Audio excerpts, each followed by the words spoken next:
Ridiculous Crime is a production of iHeartRadio. Psst, Zaron. Oh, yeah? You know what's ridiculous? Why are we whispering? I don't know. Oh, okay, cool. Yeah, I do know what's ridiculous, Elizabeth. What is it? Okay, the other day I learned about a new sport. Okay. This sport I'd never heard of. I doubt you've ever heard of it. I don't know, maybe you get around. It's called worm charming. Yeah. I've not heard. Well, I've heard of it. Not that sport. It takes place in England, and the goal is for competitors. Okay, I'll just lay it this way. They're given a plot of earth. It's 3 meters by 3 meters, and they're allowed to use a couple different implements to try to get worms to emerge from the earth. They're allowed to use a garden fork, like those 3-fingered things. Yeah. A piece of wood. If they want, they can have a source for music or sound, like a boombox or something. And the judges, they start the timer. They go, you got 30 minutes, right? And then the goal is to charm as many worms as they can to crawl up out of the dirt and present themselves on the surface, right? There's only one rule, no digging, right? Now, the idea is that, you can use various techniques to create vibration. That's what all the sound stuff is for, the wood and everything. And then the vibrations drive the worms insane. And they have to they're like, stop beating on that 2x4, and they crawl out of the earth, right? Now, if you can guess, how many do you think is the world record for worms charmed out of the English soil in 30 minutes time? How many do they put in each bin? It's a 3 meter by 3 meter plot. And it's just thick with them? No, it's just normal earth. They don't put any worms in. Oh, it's not like just in a box somewhere. No. Oh, gosh. I don't know. 45? 511. Oh, that's creepy. In 30 minutes. Just coming out of the earth. And the only rule is no digging? You know how that's multiple Can I turn worms a hose on it? Just because they all come up after it rains. Yeah, exactly. So that record, by the way, set in 1980. So it's out there if you want to break it. All right, I'll get to it. Ridiculous, huh? That is really ridiculous. I kind of want to know how it came about, and then I kind of don't. I do. It's England. That's how it came about. Well, speaking of England. Oh, you got something for me? Yeah. You know what else is ridiculous aside from worm charming? A couple things. Yeah. Lay one on me. 15 dudes stealing a train. Yeah.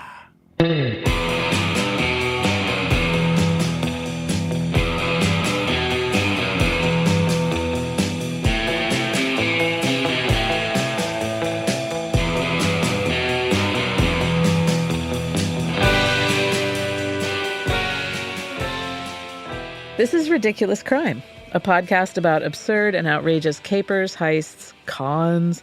It's always 99% murder-free and 100% ridiculous. You damn right. We have a pretty cool theme song, right? Oh my God, it's the best. I love it. Trav killed it. Yeah, it totally fits the show somehow. What would you say is your favorite TV theme song? Speaking of theme songs, with my clumsy segues My today. favorite TV themes. Just offhand, I love Rockford Files. That's probably one of my ultimate favorites. I love the weird, jangly Northern Exposure just because it makes me happy when I hear it. Oh, okay. There's other ones. Peter Gunn theme was a classic. I never watched it, but I've heard the song a bunch, and I think that's a really cool one. I'd probably say, I don't know, let's go with Rockford Files being my favorite. Yeah, that makes sense. I like Boardwalk harmonica. Empire. I don't know that one. It's a janglies. Oh, really? It's like piano? No, it's a electric guitar. Oh, Boardwalk Empire. Anachronistic. Huh. Yeah, I wouldn't have expected that. It's a good song. Huh. It's no lyrics, instrumental they call it. Ah, just the way you'd like it. Well, there are a lot of robberies on Boardwalk Empire. Nice segue. I'm working on all my news segues right now. They're spanking sharp and clean. Speaking of robberies, I'm going to tell you today about a robbery, man. I'm into it, woman. But here's the thing. If it were not for this particular robbery, we likely wouldn't have had one of the greatest TV theme songs ever written. How so? I'm going to tell you. Oh. We'll get to that later. I'm buckled up. Let's talk crime first. All right, hit me with it. You like crime, right? You ever heard of it? It's when someone breaks the law. Let's talk robbery. You've told me about train robberies before, right? Yeah, totally. Billy Miner. Yeah, exactly. Billy Miner robbing trains in the Old West. My dude. But when we hear about train robberies, we think of the Old West. Yeah, totally. Like the James Gang and people on horses with rifles and pull off that train. Exactly. Yeehaw! The train robbery I want to tell you about today happened in 1963. Oh, wow. And it happened in the United Kingdom. I'm liking this. I am just breaking all sorts of stereotypes when it comes to train robberies. So wait, were horses involved? Steel horses. Steel horse I ride. Yes. All this. Okay, so it went down in 1963. Okay. There used to be this train service called the traveling post office.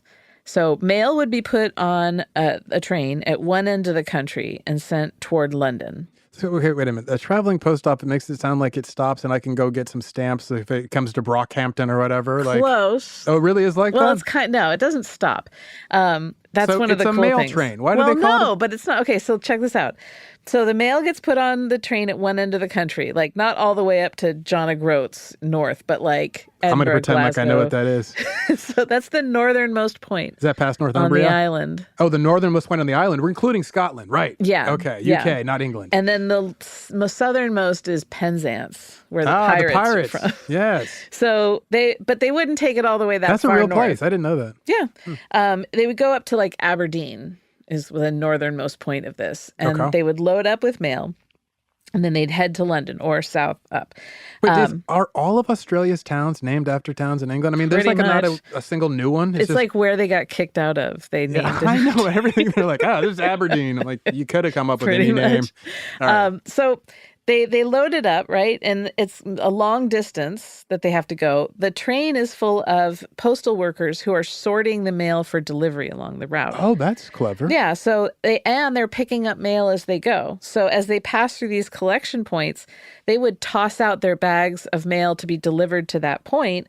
And then they also had like big nets where they would grab these mail bags hung from hooks. So the train didn't have to stop. It would just That's slow down dope. enough. A rolling sorting center. Yeah, exactly. And so they grab the mail and then they get that and they start sorting it where it has to go.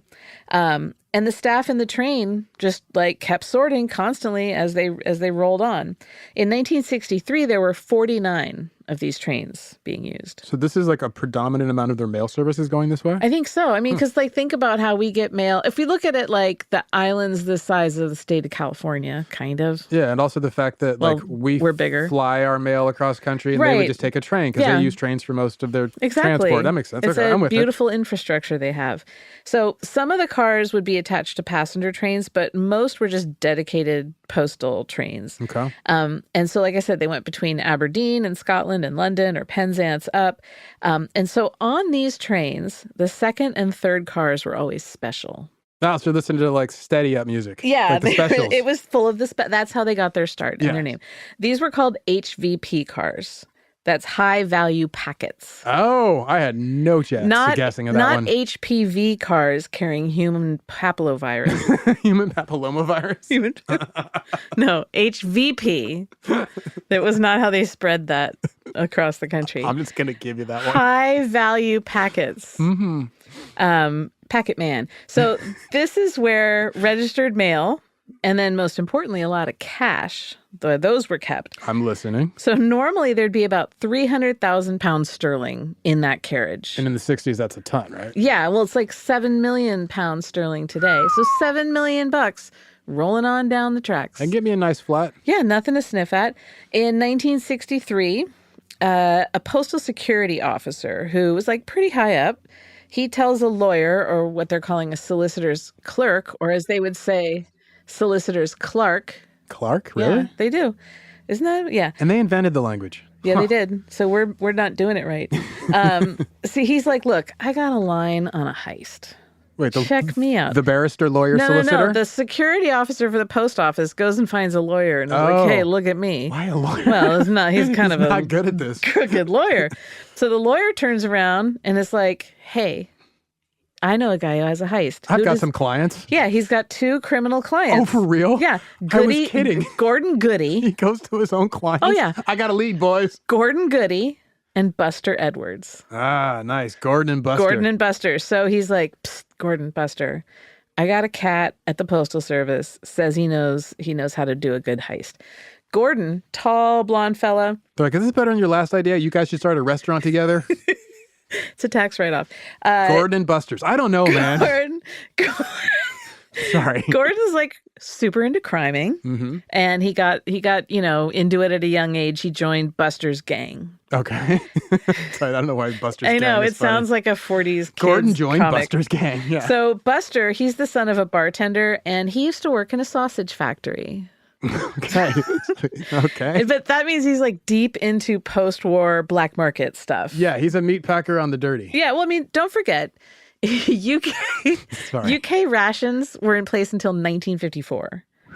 Yeah. Wow. So during the war, this whole black market economy comes up and is driving. So if you want like chocolate butter, you gotta... yeah, anything. And so that that continues on during rationing, and then it just like keeps up, and it kind of merges in nicely with the pre-existing criminal black market that was already there. This So kind of explains those 60s British rock bands' love of American stuff. Like they didn't have anything. It was the deprivation. They're like, oh my God, I want some blue jeans. I want some rock and roll music. Exactly. So in summary, Buster's a career criminal. I like it. Now, the security officer, he is known only as the Ulsterman. Ooh. His identity remained a mystery for half a century. Really? The Ulsterman. He knew which trains would be where and when, and he also knew that the Postal Service had sort of like beefed up security for the HVPs after there had been like a couple robbery attempts. Okay. So another thing that he knew a lot.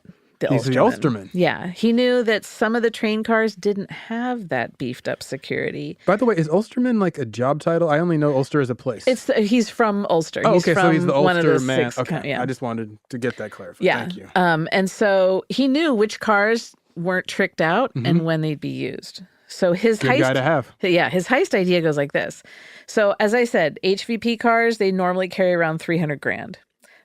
After bank holidays, it's a lot more because it's a long weekend. People are spending their money. How much more I can see in your eyes? I was wondering, could you see the numbers? Somewhere between 2 and 3 million pounds.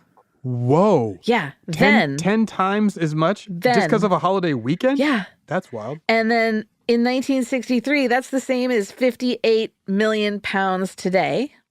And that's like $65 million American dollars. I'll take it. That's a lot. Hot damn. Right?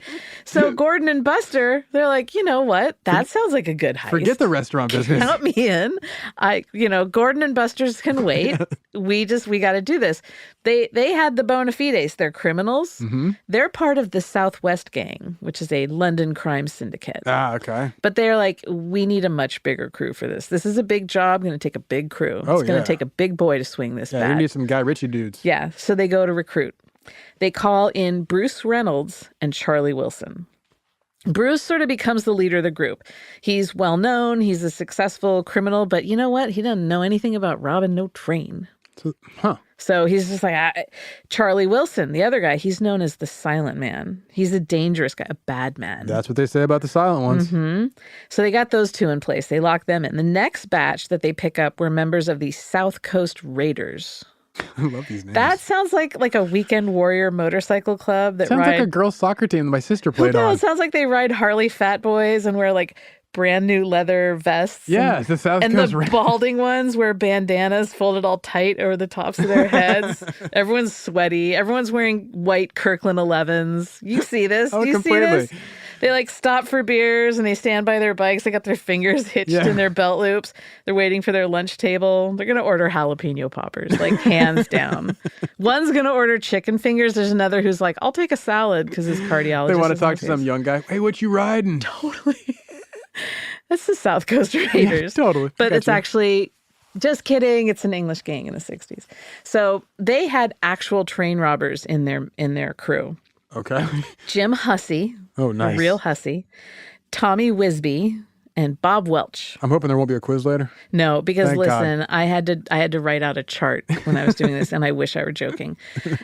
There's also a guy named Roger Cordry. Okay. And he knew how to operate the train signals along the track. Oh, very good. So that's helpful. Yeah. You got to get the train to stop. As I learned when you told me about Mr. Miner, that I thought that they were just jumping on the train while it was moving, and then they got to figure out where they're going to jump. Yeah, so apparently they have to stop these trains. Some even like to sidetrack them. Yeah, there you go. Well, Jimmy White, he was in charge of uncoupling train carriages. Oh, there you go. There it is. Boom, boom. That's his specialty. Then there's Ronnie Biggs. Good name, Ronnie Biggs. He's a prison pal of Bruce's. Ronnie connected them with a guy named Peter, who also was called Stan Agate. Peter. I don't know why they gave him that name. Stan Agate, whatever. Maybe it's like agate is a rock. So maybe it's like, he's hard as a rock. Who knows? Who cares? It's like Bob Granite. Bob Granite. So Stan Agate, he's a train engineer.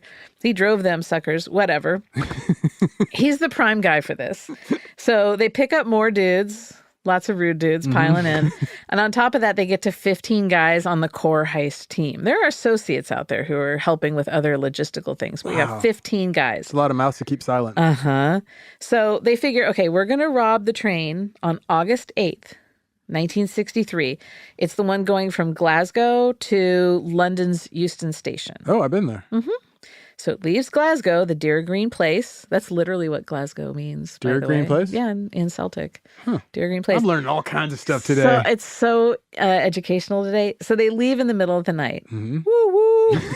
And the midnight train from Glasgow. The best place to stop the train would be at a signal light at Sears Crossing. And Zaron, that's between Leighton Buzzard and Cheddington. Of course it is. And that sounds like I totally made that up. Totally, right near Hampton on the Bling thing.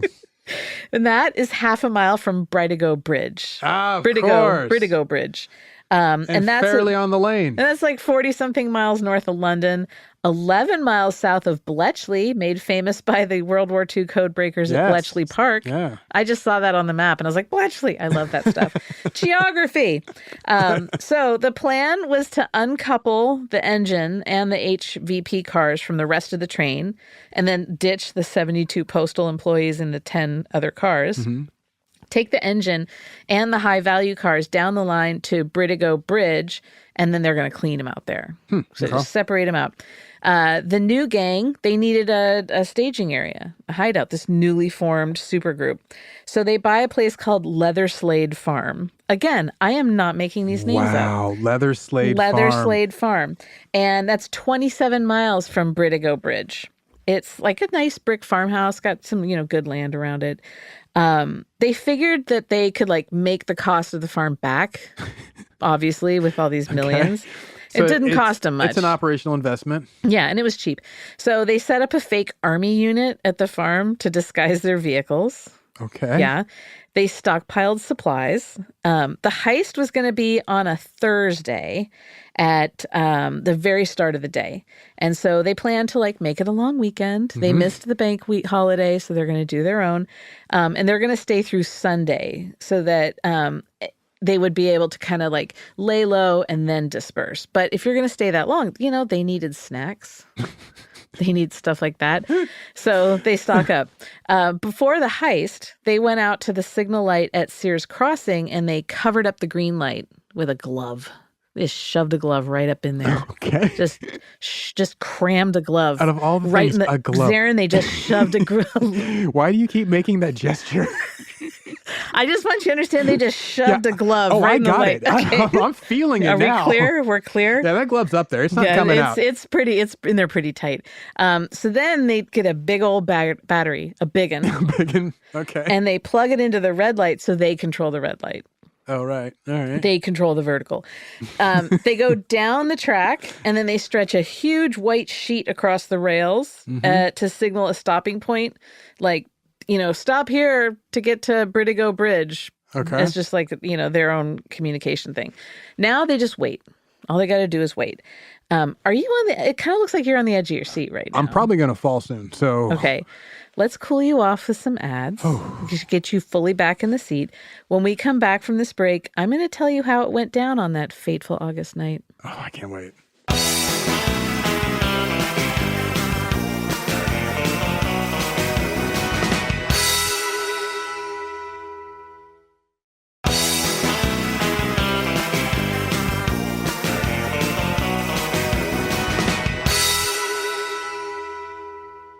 Zaron. Yes. When we left off, our impromptu gang, 15 guys. I didn't do it. They had everything prepped.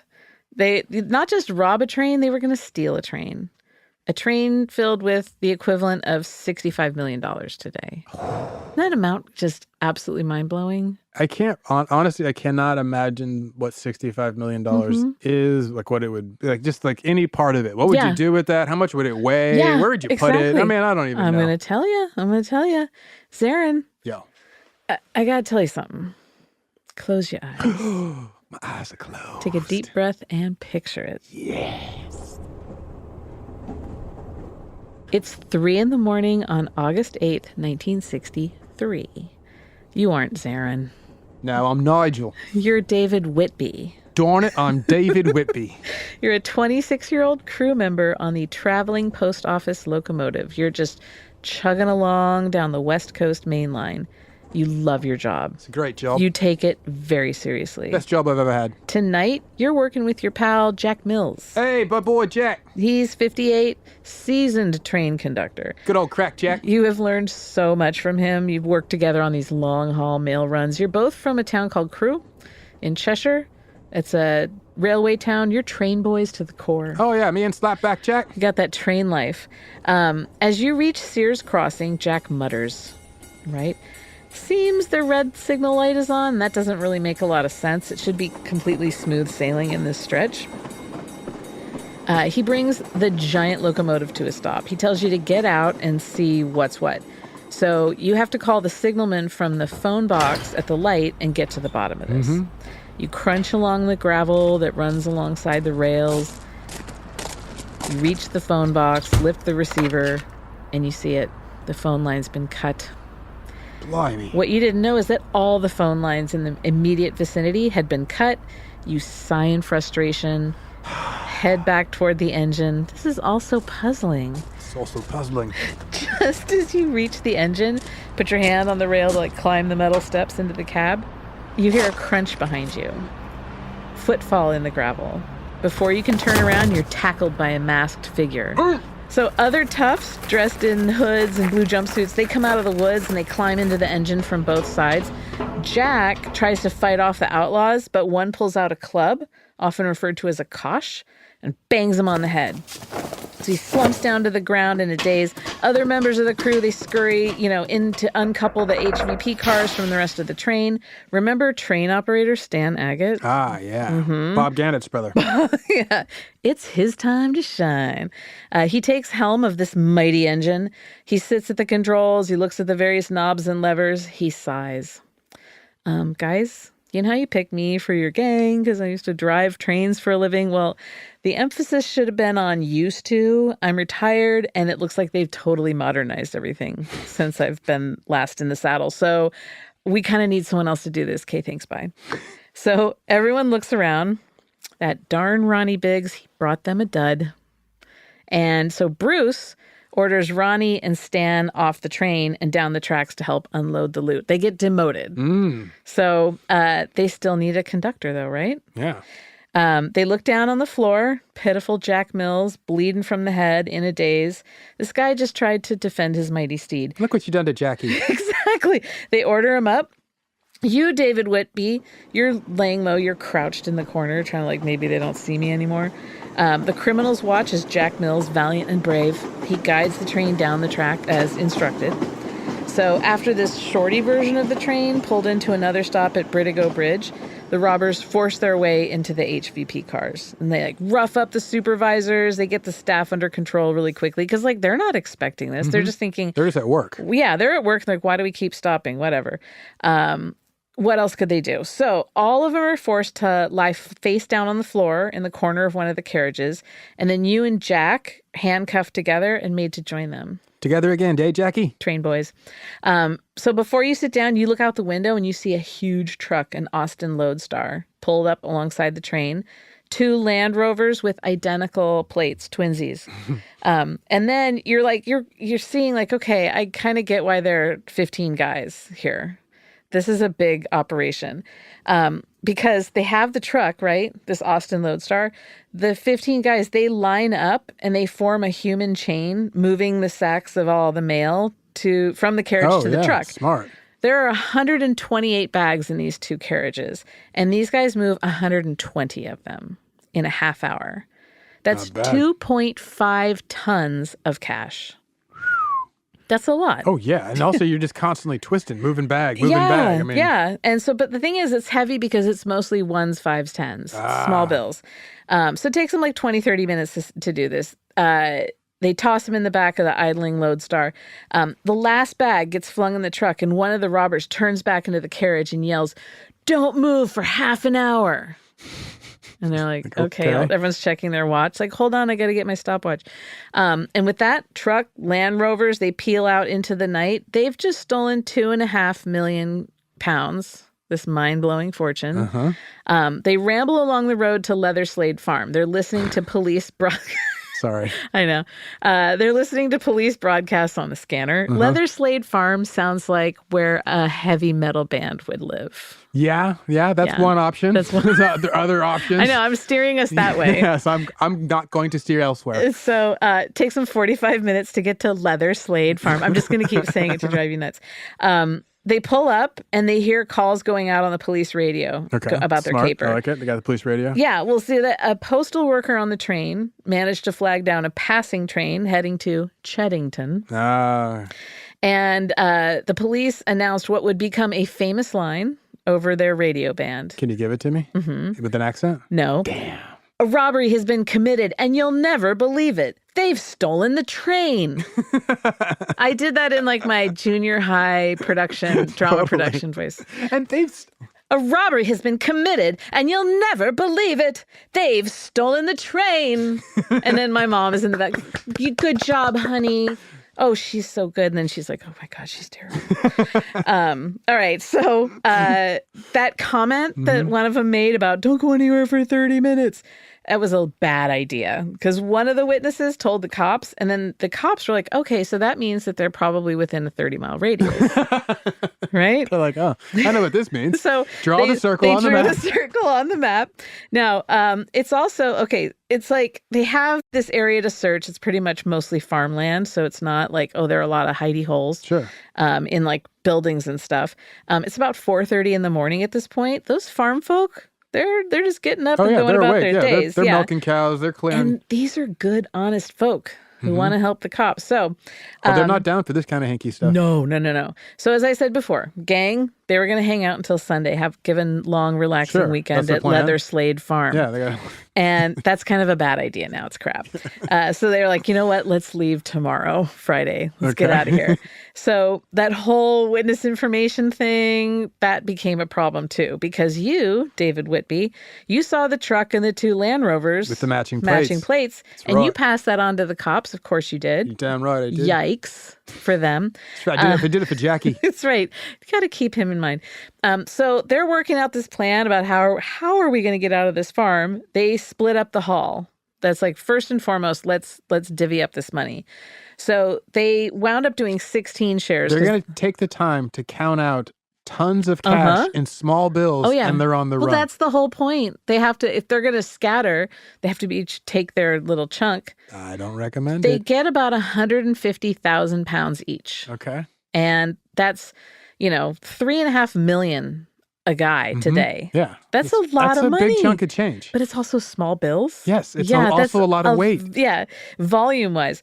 And then they divided the remaining 10,000 up into what they call drinks. Have you ever heard that term? No. It's like little bits for those who are the side associates who helped out. Is that a British crime term? I don't know. Maybe it comes from like getting their beaks wet. I love that phrase, by the way. Get your beak wet. Yeah. So a couple of the gang, then they got rides out to pick up new cars to like be able to come back and leave the farm. Other ones hung out, I don't know, rolled in the money or something. Who knows? I do know they had a game of Monopoly there and they used their real cash to play the game. Leatherslade Farm style. Exactly. Now, they're on the edge because not only are the cops looking for them, but they start hearing these low-flying RAF planes. Oh, and they're wow. like, oh, my God, you guys, they called out the Army or the Air Force, whatever it is, Air Force. But aren't they close to Bletchley? Well, yeah, it wasn't part of a search. It was just routine the military training stuff, right? But that just got them all torqued up and they're just, They're frazzled. Yeah. So then this guy named Mark shows up.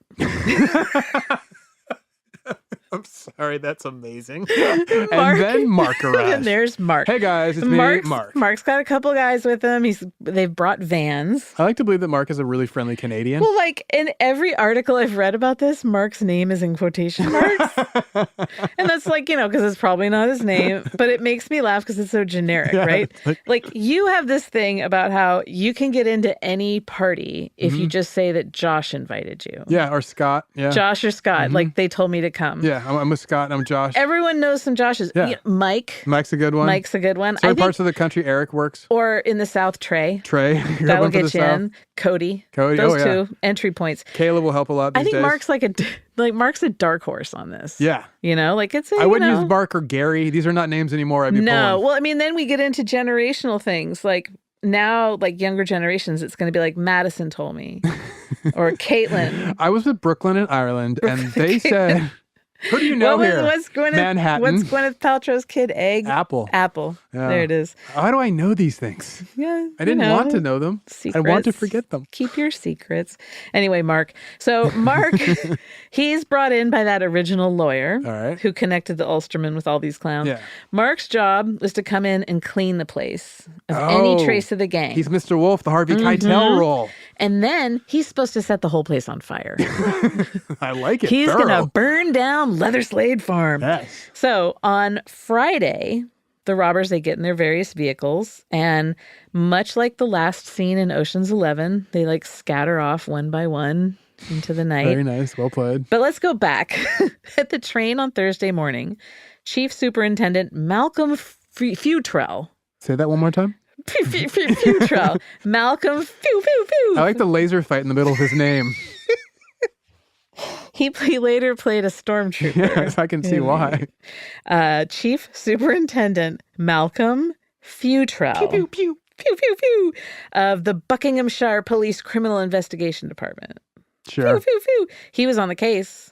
He was there, Zaron. He looked around Should have sent out the flying circus. Well, hold onto your pants. Oh, boy. He looked around at the chaos, and he's like, I need Scotland Yard, and therefore I need the flying squad. Yeah! They're here, baby! I don't think this is the most you'll ever hear me be excited about the arrival of police. The flying squad. This is like right before they go crooked, too. Like early 60s. Remember, it was like late 60s, early 70s. They went all Serpico. Mm-hmm. Okay, so they start a grid search. Nice. They get right on it. Border exit points are alerted, like all the ports. Mm-hmm. The postmaster offers a reward, quote, to the first person giving information leading to the apprehension and conviction of the persons responsible for the robbery.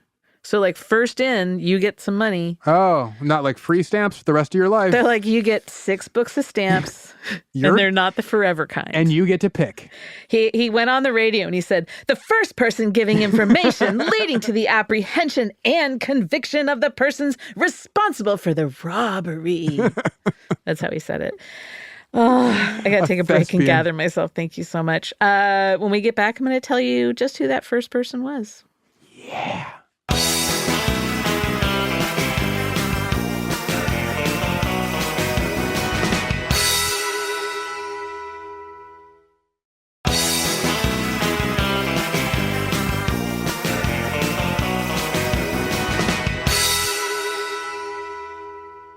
All right, Zaron, we're back. Those are some nice ads. Whew, tasty. I love them. Do you love them? They were fresh. They're so good. I mean, where's my wallet? Whew, it's just what I needed. So, once upon a time, there was a lonely shepherd. Ah, yeah, I know the story. Go on. And that shepherd was not just lonely, he was nosy. My kind of shepherd. Yes. He noticed that there's an awful lot of activity around. This wasn't the guy with the Technicolor coat. No. Totally wrong story. No. Next episode. There's a farm adjacent to him, like the pasture that he uses. It's a farm called Leather Slade Farm. I know this farm. Slade Farm. And so he's like, there's a lot of activity. This place has been quiet for a while. Forever. And all of a sudden we got these military dudes. And so they there's don't the look comings like they're in the military. And the goings. So he calls the cops. Beep, boop, bop, boop, beep. The flying squad, they race over. They get on their little spaceships, fly over. They found something. And that something was not the burned shell of a building. Oh, he didn't get to it? No, generic Mark failed to burn the place down. Mark! In fact, generic Mark failed to clean it up. In quotes, Mark! Mark!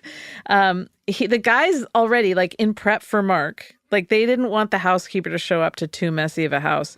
So they wiped down their prints before they left. They wanted to get back the deposit? Yeah. But they're counting on Mark to, like, do his job. They're like, we just did, like, a surface clean. You come in with a heavy cleaning. I like to imagine that as the robbers, like, rolled out in their rides, Mark stood in the doorway of the farmhouse, like wearing an apron and cleaning gloves. I got it, guys. Yeah, waving like the long farewell at them, like a sailor's wife on the dock. He's got like one rubber like dishwashing glove. Exactly. And a white apron. And then the last car like leaves the drive and he rips off the apron and gloves, like F this, and scurries away. Mark, quote unquote, Mark. So that said, flying squad shows up. Place is just covered. It's just thick with evidence. What did they find, Zaron? Evidence? Evidence. They found evidence. They found food. Okay. They found snacks. The snacks you were talking about. Sleeping bags, snacks. Mm-hmm. The paper wrappers that go around stacks of cash. Oh, yeah. Bands. The bands, yeah. Snacks. They found more snacks. They found empty mail bags. Like, that's incriminating. And then inside snack wrappers, they found registered mail with no money in it. So, like, someone was sending something like a signed form. I'll send it registered mail so we know you get it. And like, this is garbage. And they also found a Monopoly game. They found the Monopoly game. Oh, wow. And they found the huge truck and the Land Rovers, but they had been sort of hastily painted yellow. I don't know if the bad guys did that or quote unquote Mark did that as his one last act. He's just throw some yellow paint on him. All three vehicles though, and those are the vehicles identified at the scene. So the CSI cats, they come in, they're like collecting from their little treasure trove. They're just, they're drooling. It's so exciting. So they're going after like fingerprints primarily. Yeah, this is pre-DNA. Yeah, totally. They're like, oh, we got these guys in our crosshair. I could taste it. They find prints. Where did they find prints, Zaron? Because remember, the guys wiped everything down. Were they filled in the petrol? No. The Monopoly game, like the board, they didn't wipe down the board. Oh, wow. And then a bottle of ketchup that was just sitting there. Oh, that's a good one. So they were snacking it up, and they're like, someone's drinking ketchup. Mm-hmm. They found someone's drinking ketchup. You decided to slide that by. I did. I thought maybe you wouldn't notice. One of your favorite cocktails? No, I noticed. Ketchup. It's like really thick tomato juice. So unfortunately... It's a virgin Bloody Mary. Yeah, you just got to water it down. And just put a little celery in there. It's amazing. Yummers. Pearl onions. Unfortunately, or fortunately for our gang of thieves, the investigation starts to lose steam. They had prints, but they didn't have everyone's prints. And they had some names, but they didn't know where to find them. So they're just kind of like... they just I don't know. It's a lot of guys. They were still all like 3 days later, they're just standing in the yard at the farm. We just started playing Monopoly. They got sidetracked. Well, they go down all these rabbit holes, right? They went through a list of post office employees and traced their genealogy to see if they had any shared last names with any of their suspects. That's the most British thing I've ever heard. So is. What we need to do is come up with a genealogy for everybody in this post office. One guy, they traced his family back to Victorian Norwich. I knew it. They're going to be like, we got back to the Doomsday Book and stopped. They're like, dead end. That's not really, literally.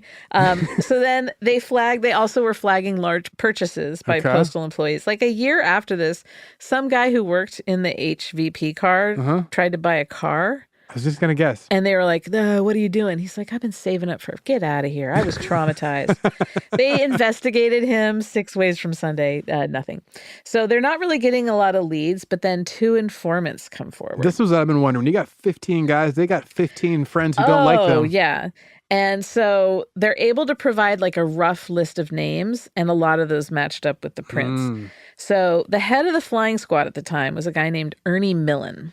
And he was ready to act. Go on, Ern. He was all feeling funny inside. Get on, Big Ern. He decides to distribute pictures of the suspects to the press. He's like, not to his friends and family. That's good. Well, first he gave them out like wallet size, and then he had the portraits at home. For the holidays. Exactly. This was already huge news, right? I mean, this is just driving everyone bonkers. Gigantic heist. Dramatic. Was it called the Great Train Robbery at the time? Like, was the press referring to it? Yeah. So next in line for the head of the flying squad was a guy named Tommy Butler. Tommy. And he's like, this is a really bad idea, guys. Don't put their pictures out there. It turned out to be correct, a bad idea, because as soon as the photos made the paper, all the guys go underground immediately. Oh. Because they're going to get recognized because everyone's reading about this. Tommy Butler then becomes head of the flying squad. Good on you, Tommy. He's all about fighting the crime. He's all about stopping the criming. Okay. And he had really good nicknames. One Day Tommy. Because he could get it done in one day? Yeah, he's like so quick to bust the perps. One. Yeah. One Day Tommy. The Gray Fox. Not bad. That's Billy Minder's Is nickname. he Foxy? Yeah. I don't know. Yeah, well, let's just say he was. Super. They're like, that guy is such a good detective, and A total he's gray really foxy. He's the gray fox. And then they called him Mr. Flying Squad because they're like, Jimmy Flying Squad over there. He's like, come on now. But he like lived and breathed the anti-crimings. Confirmed bachelor who lived with his mom. Okay. But, he was like, he worked these crazy long hours. He was all about busting bad guys. He was married to the crime He really fighting. was. I mean, he really was, Aaron. you can only give your heart to so many things. Mm-hmm. There's only so much of you to go around when you're that foxy. So he's all about busting, and he got it done. He did bust. He managed to bust. Good job. Good on you, Tommy. 8 days after the robbery, they caught their first criminal. 8 days. Roger Corddry. Remember that guy? He was the one in charge of messing with the train signals. He's the glove jammer. Yeah. Got it in there. I can see that gesture again. He tried to pay his landlord 3 months' rent at once in small bills. Now, she was the widow of a cop, so she immediately called the police. She's like, something is hinky. And then a few weeks later, that lawyer who connected the Ulsterman to the crooks, he gets caught. The lawyer gets popped. Mm-hmm. Oh, so he was already sus. Oh, yeah, totally. Okay. And so like slowly but surely, the police nab 6 more. Yeah, of the they got crew. him. They got the crew. Yeah. 8 of the core crew and a few hangers-on, they stood trial in 1964, so the next year. Media sensation. I bet. They had to move to a bigger venue to accommodate all these crowds. One of the cases was dismissed because of like fumbling with evidence and procedure and I don't know, whatever. Okay. And then the other 7 get convicted and they got 30 years each. Whoa. 30 years. For a robbery. Nobody got hurt. But it was like the magnitude of the robbery. Sure. But still, don't they have a standard? Well, something I thought was interesting in a lot of the documentaries that I watched about this, they would mention like how bad they felt that not bad, but that they realized it was such a bad thing to be stealing from the Queen. Why?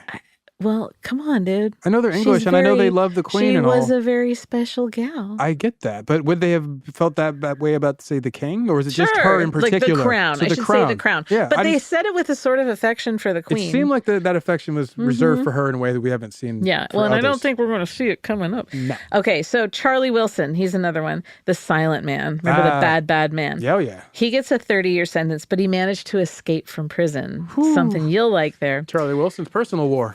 I knew that was coming. I was so excited. Sorry. 3 men busted in and got him out of prison in just 3 minutes. That set some sort of record, right? From there, he goes to Paris and gets plastic surgery. Good place to do it, yes. Then he goes to Mexico. He's doing every cliche you can think of.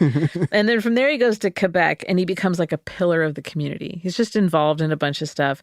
Scotland Yard, though, eventually tracks him down, brings him back. He has to serve out the rest of his sentence. Yeah. Then he goes back to criming after that, and he gets killed in a drug deal in Spain in 1990. Oof, and a bad drug deal. Yeah. Eesh. So he's up in years. And your last moments are like, no, 2 for 5. That sucks. Yeah. Well, that's what happens. So then, like Charlie, Ronnie Biggs, he also escaped from prison. Mm-hmm. Ronnie Biggs, that name sounds familiar. He kind of snuck out with some other guys who had planned an escape together. He just was like an escape stowaway. He's like a shadow. Like, I'll just go with you guys. Doo-doo-doo. Like a fare evader on the subway who slips in with a person. Anyway, he wants to be like Charlie so much because he then goes to Paris and gets plastic surgery. Ooh, I guess I'm with you fellas. Yeah. And then after that, he goes to Australia and then goes to Brazil. And there's no extradition treaty with Brazil. And at that time, Britain. they're a dictatorship, if I believe. Well, they can't. So I'm saying they're not doing anything. You're not getting. No, he's able to just go live his life and celebrate his journey out in the open. Real. Living his best life. While he's there, he produced tracks for the Sex Pistols. What? Mm-hmm. That's amazing. And then when he's 71, he goes back to England after he had a couple strokes. Like, it's not funny. Why are you laughing then? The way I said it, couple strokes, yeah, just knocked him out. A couple strokes, those and then done. it was all right. I'm heading home. He knew he could be arrested, but then he said he wanted to quote walk into a Margate pub as an Englishman and buy a pint of bitter. We keep coming across this with the people who get away, they fake want death, that and home they want is calling them. home, and they want their sense of their life, and it's worth everything. Exactly. It's really something. So as soon as he gets off the plane, he's arrested. Of course. He doesn't even get a pint of bitters. No, that ain't happening, man. Like, no. why? You just, okay, you could have that sent to you. Yeah. You robbed a mail card. You know they ship things. Totally. So he goes back, serves out the rest of his sentence. He gets denied parole at one point, and then he gets compassionate release at the age of 80. So, because he was on his last legs. Then we got Gordon Goody. Gordon. He was one of the original 7 arrested. He got out of jail in 1975 when he was 46 years old. He changed his name to Dave and opened a restaurant with his friend Buster. Yes? Yes. Yeah. So before he goes into jail, he gets this friend and has the friend entrusts him with the riches. Like he gets this friend. He goes and he made I got a friend, guys. He made a friend. He went down to the playground. I made a friend today. No, he gets a friend of his and is like, I'm going to entrust you with my riches. Okay. And, you're in charge of my affairs. I hope you test that friendship first. And so then, he says, you got to make a promise to me. And that friend, loyal. Really? Yeah. Total pinky swear promise. Oh, I totally. like it. And Gordon gets out and he's rich. Gordon's got cash. He moves to Spain and just cools out. Everybody needs a friend like that. Right? 2014, 2 years before he passed away, he participated in a documentary called A Tale of Two Thieves. It's pretty good. It's worth watching just for Gordon because he's such a character. It tells his story, but the most important part is that he finally reveals the name of the Ulsterman. Oh. Can you give it to me? The guy had never been caught or named. Gordon spills the beans that it was a Belfast-born postmaster named Patrick McKenna. Oh. Now, what's funny in the documentary is that they have to call in all these researchers and investigators because there are too many Patrick McKennas in the 32 counties to narrow it down. So, but they solved the mystery. So they, Hi, Patrick. But what about the other guys you're asking me? I can look at that pleading look in your eyes. What about the other guys? Good question. So Buster Edwards, he starts a restaurant with his new friend, Dave, that he met with our producer, Dave. So Buster Edwards, former sausage factory worker, he took his family and ran off to Mexico. And he did eventually go back home a couple of years later. And guess what? Did 15 years. Couldn't resist the siren call. What is it? The food's not that good. The weather's not that great. Home. It's just the sense of home. It's amazing. So he gets out and he needs a job, so he starts selling flowers outside of Waterloo train station. Like he's a character in Mary Poppins? Yeah. He's like, tuppence. There's a movie called Buster, and Phil Collins stars as Buster. Yes. It's about him. So I know what I'm doing this Buster weekend. had a tragic end, so we're just going to stop with that. All right. Jimmy White, the train conscious uncoupler. Oh, okay. He was on the run around England. Thank you. He was on the run around England with his family. And he did he'd worked really hard to blend in because he thought he was the invisible guy. No one could recognize him. But people kept betraying him in all, not turning him in, but just taking his money or doing him dirty in deals. And then when you can't go to the police. Yeah. And then he gets recognized, 18 years. And then there's Bruce Reynolds, the mastermind.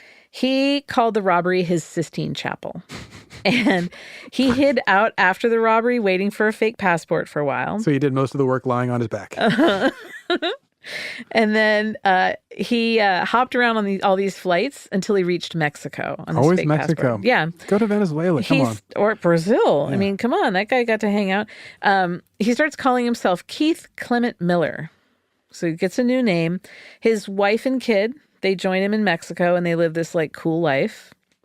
I like it. Buster and Charlie come to visit him on their various times on the lam. Let him, legitimately, his friends come to see him. This is like some Fast and Furious stuff. Yeah, and so they're having this really cool, high-flying lifestyle in Mexico. Meet me at the villa. Yeah, lots of villas and lots of fruity drinks.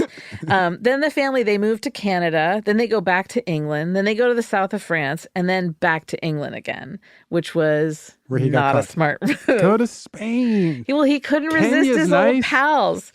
So he was the last one to get caught, 1968. And he did 10 years. When he got out, he tried to go straight. but eventually he got back into money laundering, drug trafficking. He gets pinched for dealing speed, and he did 3 years in the 80s. That's a tough one. And then after that bust, he went legit as a media commentator, and then he wrote his autobiography. And his wife and son, the best way to become an author. right, they stood by him all the whole time, right there with him, wife and son. I like him. Good loyalty. Now, do you remember how I was talking about TV theme songs about 4 hours ago? Yes. My answer is Rockford Files. You know which one's really good? No. The theme from The Sopranos. Oh, my God. Yeah, that's a great one. The beat, the wailing harmonica. Yeah. Got myself a gun, man. You know who played that wailing harmonica? Little Walter. It's the sound that's evocative of the underworld, the psychic pain, the hard living. Totally. None other than Nick Reynolds, son of Bruce Reynolds. No way. Yes. He's a sculptor and a member of the group Alabama 3. Huh. And that's the band behind this theme song for The Sopranos. He lived a wild life, wild family, and I think that we have Bruce Reynolds and his Sistine Chapel train robbery to thank for the emotion and the feeling that his son Nick laid into that track. That is amazing. So the legitimacy of like the crime coming crime in and family, then emerging in the music, and you're like, oh, that feels so authentic. Now we know why. And, he's like the AJ. Now, it took me a long time to get back to theme songs, but I made a promise, I made a contract, and I got you there. Circle completed. What's your ridiculous takeaway? That I should be involved in British crime. Yeah. Because apparently they need some help with some of this, like, hey, don't go back to England if you've gotten away with it. Everybody needs some help with my theory of, look, there's 3 points to a crime. You're missing the last step. Yeah. Plan, commit the crime, get away with the crime. Everyone's like, yeah, I got away with it. I'm like, no, that's a constant. You got to keep getting away. It's like a continuum. It's like love. Every day you got to renew the love. Yep. Every day you got to get away again. Exactly. Well, that's beautiful. That's a beautiful wrap up. Getting away with a crime is like love. It's a lot like a successful marriage. Exactly. That's a beautiful takeaway, and that is it for today. Well, thank you. If you find us, it'll be online. At Ridiculous Crime on both Twitter and Instagram. So remember, everybody, Zaron, Twitter is for the smarter discourse, and Instagram is where we put the photos for each episode, show you what we're talking about, and then the stories are for chuckles and sneak peeks. If you want to email us, try ridiculouscrime@gmail.com. Tune in next time.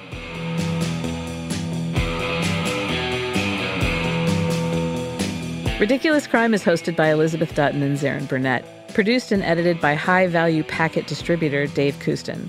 Research is by train coupler Marissa Brown. The theme song is by giant truck specialist Thomas Lee and cantankerous postal sorter Travis Dutton. Executive producers are reluctant expatriates Ben Bolin and Noel Brown. Ridiculous Crime. Say it one more time. Ridiculous Crime. Ridiculous Crime is a production of iHeartRadio. For more podcasts from iHeartRadio, visit the iHeartRadio app, Apple Podcasts, or wherever you listen to your favorite shows.